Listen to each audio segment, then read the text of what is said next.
This is 7 National News, and in our top story, the follow-up committee of the initiatives of the UAE President has approved a number of infrastructure projects under the directives of the UAE President, His Highness Sheikh Khalifa bin Zayed Al Nahyan, and the follow-up of His Highness Sheikh Mohammed bin Zayed Al Nahyan, the Crown Prince of Abu Dhabi and Deputy Supreme Commander of the UAE Armed Forces. In a meeting chaired by Ahmed Juma Al-Zabi, the Deputy Minister of Presidential Affairs, the committee approved a contract to recycle water from the Fujairah wastewater treatment plant for reuse as irrigation water for roadside lawns and parks in Fujairah, Mohammed bin Zayed City, and for farms in Al Bidya and Dabna. The committee also approved a contract for renovation works at the Ministry of Education schools, as well as for consultancy and construction for a solid waste treatment project at Al Quwain biofuels plant. The committee then sanctioned payment of a 3.6 million dirham drainage network fees for housing projects in Al Rakayeb, which will see 123 houses built, and also reviewed the progress of work to develop Kalba Beach over in Sharjah. The chairperson of Dubai Healthcare City Authority, Her Royal Highness Princess Haya bint Al Hussein, the wife of His Highness Sheikh Mohammed bin Rashid Al Maktoum, the UAE Vice President, Prime Minister and ruler of Dubai, inaugurated the Medcare Women and Children's Hospital. As a part of the visit, Her Royal Highness Princess Haya officially inaugurated the hospital by unveiling a commemorative plaque and was then given a tour of the new facility.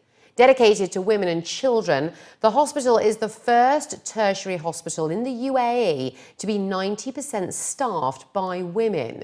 According to the hospital's management, the aim is to empower the women of the UAE with good health so that they can in turn ensure that their families and communities are healthy and happy.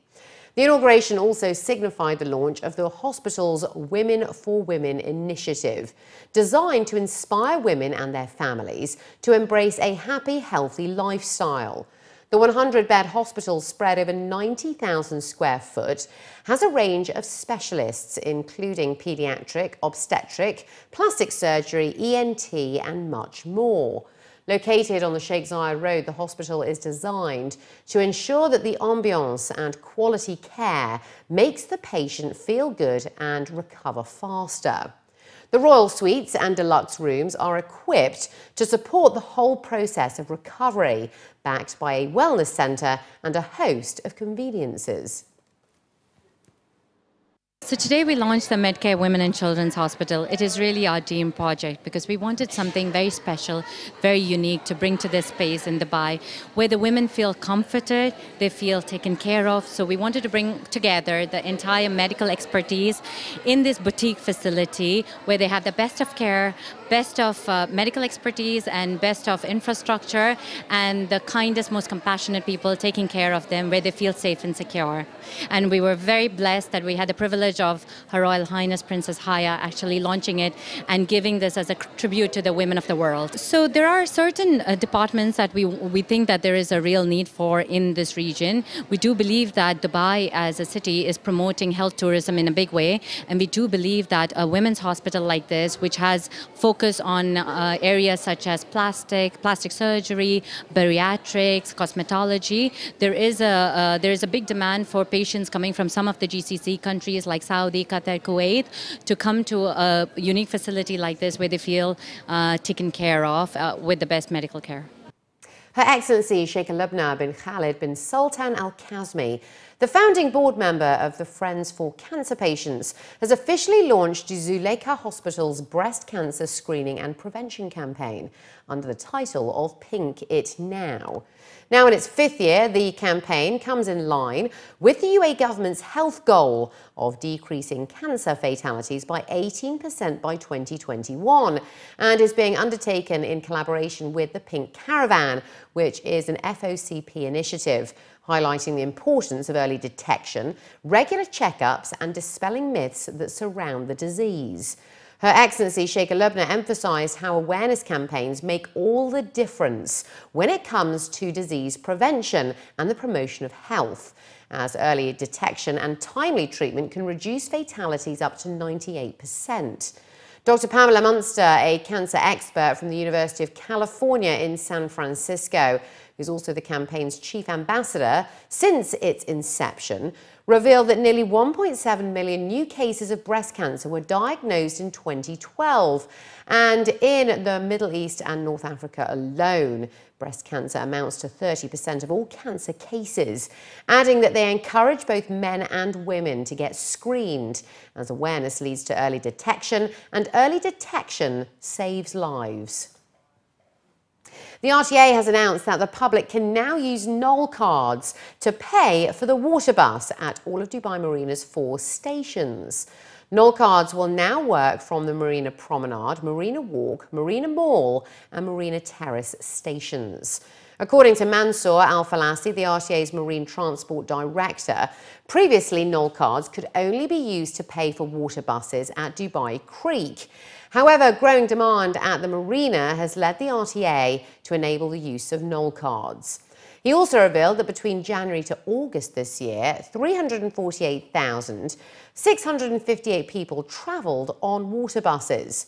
The water transport operates every 20 minutes from 10 a.m. to 11 p.m. from Saturday to Thursday, and from 12 noon to 12 midnight on Fridays and public holidays. To use a Knoll card, passengers must ensure that there is 11 dirhams on the card at all times and can swipe the card when hopping on and off the boats. Knoll cards can be used to pay for all public transport in Dubai apart from taxis, including the RTA designated parking spaces, and can be topped up online at tram and metro stations or at RTA centres. Dubai residents will soon be able to save on their energy bills by over 80% with the launch of the new energy-efficient light bulbs by Philips, which were unveiled during this year's WETEX 2016. The all-new 1, 2 and 3 watt LED bulbs called Dubai Lamp, which have been described as the world's most energy-efficient light bulbs, went on display at the 17th Water, Energy, Technology and Environment exhibition. Developed in collaboration with the Dubai Municipality, the lamps will be widely available at retail stores in Dubai before the end of the year in 4 versions, both in cool daylight and warm white colours. With these versions, the Dubai lamp could replace 80% of conventional lamps used in Dubai homes. It was added that by replacing conventional lamps with Dubai lamps, households and enterprises can reduce electricity used for lighting by up to 90%. While the civic body and Philips plan to supply around 2 million of the 200 lumen per watt LED bulbs by 2017, representatives from Philips stated that the all-new Dubai lamp will be sold across the world under the same brand name, while they aim to distribute around 10 million bulbs the year 2021. Though no details about the cost was revealed, representatives did state that the bulbs can have a lifespan of up to 15 years. This starts, I would say, from the beginning of our partnership with Dubai Municipality, in which it goes back to almost 4 years ago, when we signed an MOU working for the premises of Dubai Municipality to make them more sustainable. Dubai Municipality, of course, was embracing the new vision around the sustainability, and they were leading by example. Our relationship became stronger and stronger, and a year and a half ago, His Excellency Dr. Luther came to us with the idea to make the most efficient lamp in the world, and actually with the statement, I want to have the 1 watt. And said that, wow, that's something that I'm not even sure if it's technically possible beside of the investment and whatsoever. Actually, we start co-investing, co-developing the concept, and in our R&D department in Philips, we looked at, yes, why not? But then, of course, the 1 watt, in which is the replacement of the 25 watt in the conventional world, definitely was not enough to address the consumers, because, okay, you have many different types in the house. And so we start look to a wider range, and then we start thinking about the 1, 2, 3. And this is here we are on this range, in which then is much more comprehensive for the use in the house. So you have the 2 watt that is replacing the 40 watt, and then you have 2 types of 3 watt, one for the dichroic, in which they're replacing the 50 watt, and one for the bulb that is replacing the 60 watt. And what that means? It means that today you can simply switching from the conventional to LED, and you have a saving of 90% of the electricity consumption, having the same output, actually even better. But in addition to that, you have a lifetime of the product that goes up to 15 years. Dubai has come just behind New York as the top shopping city in the world.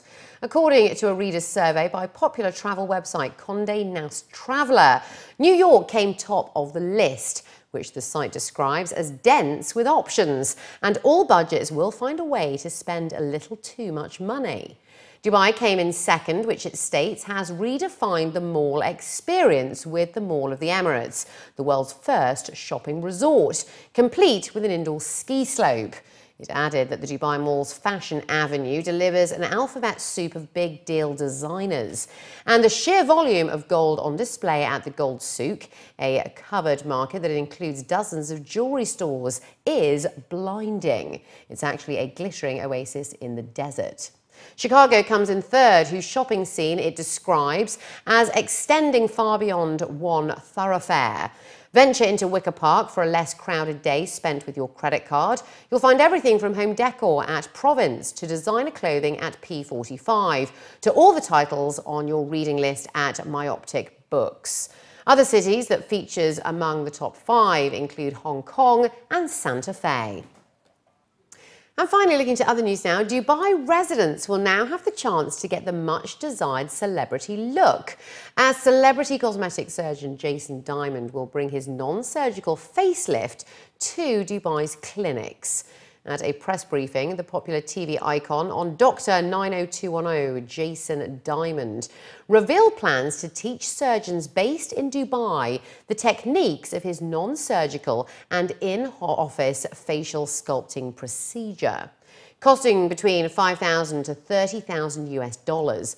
The Beverly Hills surgeon stated that his procedure uses an injectable filler on the bony surfaces of the face, including the high lateral cheekbone, the jaw angle, and the central chin. By strategically placing the filler deep onto the bone, the procedure is able to change and enhance the shape and structure of the bone. Dr. Diamond further announced that the process takes only around 15 to 20 minutes to perform, while the calcium-based fillers can last for as long as 6 months to a year and a half. Commenting on the implications, Dr. Diamond added that as the injections are deep, there is no chance of any lumps, nodules, or irregularities. The bony structure of the patient's face is changed to provide an attractive and more youthful appearance without causing any anatomical change. The surgeon has brought the expertise to Dubai's American British Surgical and Medical Centre, and the technique will be shared with surgeons based in the UAE to offer similar facelift procedures for the general public. The difference between this procedure and every other procedure that's out there, if you go to a doctor and they just put filler in your face, the difference between that and this is that here we're augmenting the bony structure. We're essentially placing an implant, and we can customize where we put it for any individual person. So we're essentially performing an in-office, non-surgical facial implant, whether that be a full jaw implant or just a cheek implant or all of it. We can inject it in such a way as to create the exact replica of a facial implant. From really having the procedure perfected now over the years, I can teach the secrets of this technique to somebody in about an hour, and they can have it really down. They can have it down within 3 or 4 treatments. They can be real proficient at it. So it won't take long. It won't take long. I expect a few months. Yeah, this is a very safe procedure, and it is open to everyone. I do this procedure on people as young as 15 years old when they have just a genetic deficiency to their facial structure that affects their self-esteem. We'll do it as young as 15 years old on some certain instances. I do many people in their mid to late 20s, as well as all the way up to 85 years old. So this procedure is open to every age range, both men and women too.